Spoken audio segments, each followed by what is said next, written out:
Fa any amin'ny tapany atsinanany nosy iny ihany resaka fototra vitrasa kosa ity dia efa afaka ifamezivezen'ny mpitatitra ny lakan-drano ny mpangalanina manomboka eo Toamasina hatrany Mananjary nijery ny fizotry ny asany minisitry ny fitaterana ny fizahantany ary ny famantarana ny toetrandro nanaraka azy tany an-toerana ihany koa Olivier Andrebololo-Mihaja mampita amintsika ny vaovao.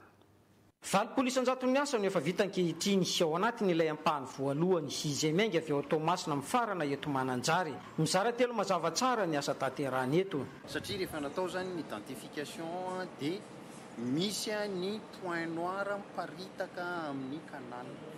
Misy eo amin'ny 12 eo ireo point noir ireo. Ary raha total ireo dia eo amin'ny 7 kilometatra sasany zany ny fitambaran'ireo le point noir 12 ireo. Dia misy ihany koa ny olana zany ao amin'ny lakan-dringitra.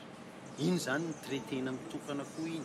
Ary avy eo ny asa goavana izay nataontsika zany dia eo amin'ny 12 kilometatra sasany eo Masomeloka ka hatreo Ambalavontaka. Maherin'ny 100 taona isan'andro ny entana mifamezivezy. Ny vokatra avy etỳ atsimo mihazo an'i Toamasina. Ny entana ilaina andavanandro kosa avy an'i Toamasina mamatsy ny mponina aty Mananjary sy ny manodidina azy. Sady akaiky no mihena kokoa ny sarandalana amin'ny fampiasana ity lakan-drano ity. Mitombo arak'izany ny fivezivezen'ny mpitatitra izay mitaky rindrin-damina vaovao mba hisorohana ny tsy fanarahan-dalàna sy ny gabraraka. Amin'ilay izay efa azo vezivezena dia tsy maintsy apetraka koa zany ny atao hoe réglementation vaovao amin'ny fivezivezena amin'ity canal ity.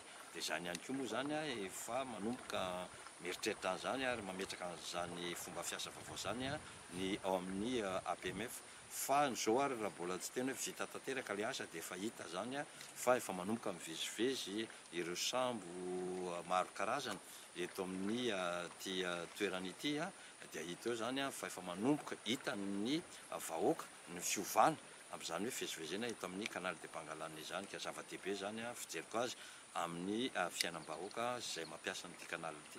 Ankoatra ny tombony ara-toe-karena ho an'ny faritra lalovan'ny lakan-drano dia natao hisarihana mpizahatany ihany koa hitsidika aty an-toerana ny fahavitany ity lakan-drano ny Pangalanina ity. Lakan-drano izay tombanana ho vita tanteraka ny asa amin'ny faran'ny volana Marsa ho avy izao.